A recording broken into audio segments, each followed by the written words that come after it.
마음 놓지 말고 음. 마지막까지 최선을 다해라." 뭐 음. 이렇게 오히려 음. 이것을 좋은 것으로 더 살려서 음. 저희가 인제 앞으로 본선 기간에 해이해지지 않고 네. 좀 뭐 끝까지 인제 계속 긴장을 놓지 않고 열심히 하라. 최지은의 오늘. 네. 더불어민주당 이재명 후보 캠프 국제대변인 최지은 더불어민주당 부산 북강서울 지역위원장 나와 계시죠? 네, 안녕하세요. 최지은입니다. 네. 축하드립니다 우선. 네, 고맙습니다. 오늘 많은 분들이 축하해 주셔서 음. 제가 후보는 아니지만은 음. 제가 축하 인사를 대신 받고 있습니다. 예. 정계 입문 이래 네. 남의 승리만 보셨는데 그래도 이번에 캠프에서 아니 사실 지난 총선 때 이제 본인은 떨어졌지만 그래도 당이 승리했잖아요. 그럼요. 네. 근데 지난 총선 때 인제 음. 저도 떨어졌고 또 음. 부산시장 선거 때 제가 김영춘 후보를 굉장히 열심히 도왔는데 네. 또 저희가 본선에서 안 되고 그래서 음. '이번에는 꼭 이겨야 되겠다.' 이런 좀 오기가 생깁니다. 네, 그래요. 우리 최지은에게도 면류관이 씌어지는 날이 빨리 올 수 있기를 기대하는 마음을 가져봅니다. 자, 이 선거 승리는 뭐 이미 좀 짐작은 하셨겠지만은 그 이번 경선 승리는 짐작은 하셨겠지만 진짜 이 만만치 않은 그런 싸움이어서 꽤나 염려는 하셨던 것 같아요. 그죠? 네. 뭐 저는 예측을 했고 음. 경기도에서는 또 예상하던 결과가 나왔는데 음. 서울에서 생각보다 좀 안 나왔고 또 음. 최종 그 결과를 봤을 때 그 50% 이상이 좀 많이 나올 줄 알았는데 아슬아슬하게 넘어서 네. 정말 '선거라는 거는 끝까지 최선을 다해야 된다.' 이런 생각이 많이 들었습니다. 근데 이제 3차 선거인단은 한번 좀 네. 짚어볼 부분이 있어요, 실제로. 그 이야기는 또 잠시 후에 하도록 하고, 네. 우선 이번 경선 이후의 그 캠프 상황은 어떤지 좀 말씀해 주세요. 네. 공식적으로는 저희가 해단식을 가졌기 때문에 네. 지금 인제 열린 캠프라고 불렀던 음. 경선 캠프는 지금은 인제 공식적으로는 없는데 음. 다만 업무를 좀 정리하는 사람들이 계속 있고 음. 또 뭐 인제 대응이라든지 이런 것들은 계속 해야 되기 때문에 그럼요. 예. 그래서 아직도 지금 느슨하게 뭐 쉴 시간은 없고 계속 인제 일은 하고 있는데 그래도 네. 공식적으로는 할 수가 없어서 네. 뭔가 지금 좀 정리가 되기를 조금 기다리고 있는 상황이고 음. 지금 현재는 인제 저희가 본선이기 때문에 네. 당이 주도를 해 가지고 음. 당과 캠프가 같이 그 본선에 캠프를 어떻게 꾸릴지를 같이 의논을 하고 있습니다. 네.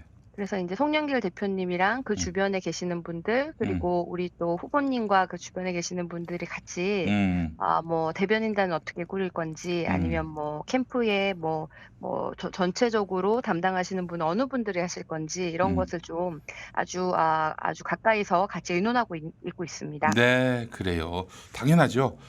용광로 선대위가 돼야 하는 건데 이 상황은 참 녹록지가 않습니다. 아, 그 부분은 또 이따 얘기하고 우선 3차 선거인단 의외의 네네. 결과가 나온 이유를 어떻게 보세요? 캠프 쪽에서는. 사실 이거는 좀 다들 많이 의아해하셨어요. 음. 어떻게 지금까지랑 굉장히 다른 결과가 음. 보통은 저희가 한 50에서 55 음. 에다가 이낙연 대표님은 한 30 정도 이렇게 나오셨는데 아니 그게 여론조사 추이로 보면은 그렇게 보는 것이 합리적입니다. 예. 여론조사도 그렇고 전국의 대부분의 지역에서도 그랬고 1-2 음. 차도 그랬고 네. 그랬는데 3 차 선거인단만 유독 그것도 음. 서울 경기에 같은 시기에 투표한 서울 경기에서는 안 그랬지만 3 네. 차 선거인단에만 유독 이낙연 대표님이 62.37 음. 이재명 지사님이 28.3 음. 이렇게 나왔거든요. 이거는 그 투표율이 막 올라갈 때 제가 10가지 마음 중에 한 가지 마음은 걱정이었는데 나머지 9 네. 가지는 굉장히 희망 섞인 전망이었고 네. 그 한 가지 전망이 뭐 적중한 셈이 됐는데 이게 혹시 저 어떤 집단에서 몰표가 들어오는 거 아닌가 하는 예. 네. 그런 인제 의심들도 충분히 있을 것 같아요. 그러니까 네네. 사실 그거는 우리가 어떻게 확인할 수도 없고 음. 뭐 "그랬다."라고 얘기를 한다고 해서 뭐 어떻게 할 수 있는 것도 없고 그래서 네. 뭐 이거를 뭐 그랬다라고 단정하기는 굉장히 또 이제 힘들지만은 승자가 네. 됐는데 뭐 저기 경선에 뭐 특정 결과를 놓고 네. 그 뭐 이렇게 뭐 뭘 조사한다든지 규명한다든지 그럴 필요가 없죠. 후보가 됐는데. 예. 예. 예. 그리고 이거는 뭐 알 수도 없고 그런 건데 네. 다만 인제 뭐 좀 일부 여성들이 많이 가는 웹사이트나 음. 아니면은 음. 일베 같은 그 보수 성향이 굉장히 많은 그런 음. 웹사이트들에 네. 인제 민주당의 3차 경선인단을 모집한다 이런 광고가 있었고 음. 거기에 그 클릭이나 이런 수가 뭐 1,000명 이상이 굉장히 많은 사람이 조회를 했고 많은 사람들이 그 당시에 그걸 봤다. 이게 음. 충분히 인제 그런 '뭔가 관련이 있지 않겠느냐.' 뭐 이런 생각은 에이 네. 그거는 극소수고요. 그 뭐 그런 네. 사람들도 있겠죠. 근데 저는 그보다도 더 강한 조직력과 또 이런 어떤 행동력이 있는 그런 집단의 그 참여가 아니겠는가 추정을 합니다마는. 네. 네. 그래서 뭐 이게 인제 저희 그 상대당에서 뭔가 음. 인제 그런 뭐 "의혹이 있지 않냐." 이런 얘기들도 그런 기사도 있지만은 뭐 우리가 음. 알 수가 없고 또 다른 거는 이제 홍영표 의원을 비롯해서 네. 또 당의 많은 분들이 중도를 걷다가 그때 인제 이낙연 캠프로 가신 면도 있는데 그분들조차도 뭐 이번 선거가 조직 선거도 아니었고 대의원 표는 큰 차이가 없는 걸 보면은 그렇죠. 그게 원인은 아닌 것 같고 음. 또 뭐 무슨 "대장동 의혹이 아니냐." 이렇게 얘기를 하시는 분들도 에이 있는데 말이 안 돼요. 그거는. 예. 네 이거 말이 안 되는 게 이게 지금 3차 선거인단이 9월 음. 1 일부터 2 주간 모집을 했는데 네. 그 당시에는 대장동 의혹이 없었고 음. 또 그 주에서 여론조사에서는 이재명 후보가 월등하게 앞서고 있었기 때문에 아니 그 상관이 사실 없다. 예. 대장동 이슈가 반영된 여론조사가 있었습니까? 아니 대장동 이슈가 다 말하자면 하나의 모든 국민들이 인지하고 있는 이런 사안인데 그게 맞습니다. 여론조사를 통해서 이재명이가 잘못했네 이런 여론조사 결과가 있었냐 이거예요. 없었고 없었어요. 또 뭐 그런 게 영향을 미쳤으면은 그 음. 3차 선거인단하고 동시에 투표가 된 서울, 경기 결과도 그럼요. 비슷해야죠. 네네네. 예. 그래서 조금 이게 좀 의아하다 음. 이런 분석은 다들 많이 하고 계신데 그럼에도 불구하고 저희가 과반을 넘어서 이겼기 네, 때문에 그렇죠. 예. 뭐 인제 오히려 그냥 '끝까지 최선을 마음 놓지 말고 음. 마지막까지 최선을 다해라.' 뭐 음. 이렇게 오히려 음. 이것을 좋은 것으로 더 살려서 음. 저희가 인제 앞으로 본선 기간에 해이해지지 않고 네. 좀 뭐 끝까지 인제 계속 긴장을 놓지 않고 열심히 하라. 음. 이런 그냥 말로 받아들이고 그냥 네. 하면 되겠습니다. 예, 그래요. 약이 될 겁니다. 이번 3차 결과에 네. 대해서는. 고맙습니다. 왜 네. 이런 결과가 나왔는지는 잠시 후에 이은영 소장과 또 짚어보도록 아 하고요. 네. 네. 자, 경선 불복 움직임, 결선 투표를 요구하고 있는데 네. 사실 이걸 이재명 후보한테 요구할 게 아니라 당에다가 요구를 해야죠. 물론 당은 뭐 초장에 이거는 말이 안 된다. 이게 사실은 네. 만약에 경선을 불복하고 그렇게 해서 결선 투표로 간다면은 일단 당이 똥이 됩니다. 이재명 후보는 똥 될 게 없어요. 당이 똥이 되는 거예요. 선거 관리 엉망으로 했다는 그런 자인을 하는 꼴이 되기 때문에 네. 이거는 있을 수 없는 일인데 근데 이 사람들이 지금 이렇게 억지를 부리고 있단 말이죠. 그 캠프에서는 어떻게 봅니까? 뭐 일단은 인제 잘 관리를 해야 되겠지만 음. 지금 현재 일단은 저희가 이런 당원 당규상의 음. 원칙대로 한 것이고 그렇죠. 이미 그렇게 하기로 결정이 되어 있었던 것이고 음. 인제 이걸 투표 결과 이후에 그것을 번복한다는 것은 투표 전도 아니고 음. 그것은 말이 좀 안 되는 것이고 음. 또 지난번에도 이런 뭐 노무현 대통령 후보가 당시에 선출된 2002 년에도 흔들기가 유정군 있었어요. 후보가 사퇴하면서 이 투표를 다 무효표 처리했고 음. 또 정동영 후보가 나갔던 2007 년에도 음. 유시민 후보가 사퇴하면서 다 무효표 처리했고 그 선례가 있다 이 얘기군요. 저는 이제 네. 그 노무현 대통령 흔들기로 받아들였는데 흔들기를 네. 얘기하시나 했는데 그런 건 아니고 그 노무현 항상 대통령 그랬습니다. 때도 경선 때 사퇴한 후보들 표는 다 무효표로 무효표가 처리를 됐었다. 했습니다. 네. 예.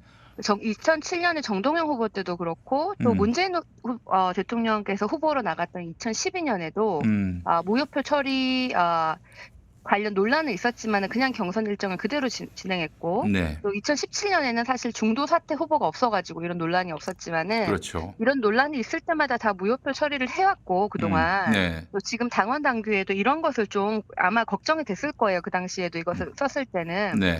그래서 특별 당규에다가 경선 과정에는 특별당규 제59조 1항에 경선 과정에서 후보자가 사퇴하는 때에는 해당 후보자에 대한 투표는 무효로 처리한다라고 정확하게 적혀 있습니다. 그런데 이제 저쪽에서 얘기를 하는 거는 사퇴하는 때에 무효표로 처리를 해야 되는데 사퇴하기 전에 투표한 것은 어떡하냐라고 얘기를 하는데 네. 일단은 그러면은 사퇴하기 전에 하는 것은 무효표로 처리하지 않는다라고 적혀 있는 것도 아니고 지금까지 다 이렇게 해왔고 또 이거를 투표하기 전에 이미 한번 선관위에서 검토를 하고 무효표 처리하는 것으로 했는데 투표한 다음에 뭐 표 차이가 너무 작으니까 다시 하자라고 하는 것은 이건 좀 말이 안 되죠. 그리고 이런 일이 있은 다음에 바로 문재인 대통령께서도 후보 축하한다라고도 얘기를 해주셨고 송영길 대표를 비롯해서 뭐 선관위, 이상민 선관위원장 다 선거 결과에 승복하라 이런 메시지를 내신 걸로 알고 있습니다. 그래서 오늘 내일 아마 이제 이낙연 대표 그 캠프 측에서 이 일을 제의한 것을 오늘 내일까지 이제 좀 매듭을 짚고 넘어가자 이런 시간을 가질 것 같고 네. 그래서 아마 당에서 한 번 더 확실하게 이것을 좀 매듭을 짚고 넘어가 주지 않겠냐 그래서 내일까지는 좀 정리가 되지 않겠냐 이렇게 보입니다. 네, 알겠습니다. 네. 자, 하나만 더 여쭙도록 하겠습니다. 그 경선을 이제 끝냈고 본선에 이제 나서게 됐는데 본선에서는 이재명 캠프가 어떤 점이 더 강화돼야 하는지, 어떤 점이 네. 보완돼야 하는지 마음으로 몸으로 느끼시는 부분이 있을 것 같습니다. 말씀해 주신다면. 뭐 한 3가지 정도 있는데 제일 네. 처음에 제일 중요한 건 이제 우리 민주 진영의 내부 통합이 가장 중요한 문제입니다. 사실 뭐 이낙연 후보를 지지하셨던 지지자분들은 지금 굉장히 마음이 아프실 수가 있어요. 그런데 이제 이런 분들을 우리가 다 같이 이렇게 우리가 뭉쳐야 이기지 네. 우리끼리 이제 분열을 하면은 절대 우리나라에서 그 진보 진영이 분열해가지고 이긴 역사가 없다. 그래서 이제 이분들과 다 함께 뭐 서로 안 맞는 것은 서로 이제 이해해 가면서 네. 이렇게 또 우리 후보에 대해서 오해가 있거나 뭐 안 좋은 의견이 있으시면은 거기에 대해서 저희가 경청을 하고 또 오해가 있으면 풀고 이러면서 내부 통합하는 것이 지금 제일 중요한 것 같고 또 이때 이제 우리 당의 역할 그리고 또 다른 후보들 이미 출마를 하셨지만 1등을 못하신 후보님들의 역할 그리고 원로분들의 역할 그런 분들이 좀 그런 역할을 같이 해주셨으면 좋겠다 이런 생각이 듭니다. 네, 알겠습니다. 예. 정말 고생 많이 하셨고 뭐 본 캠프에서도 국제 대면인 하셔야겠어요.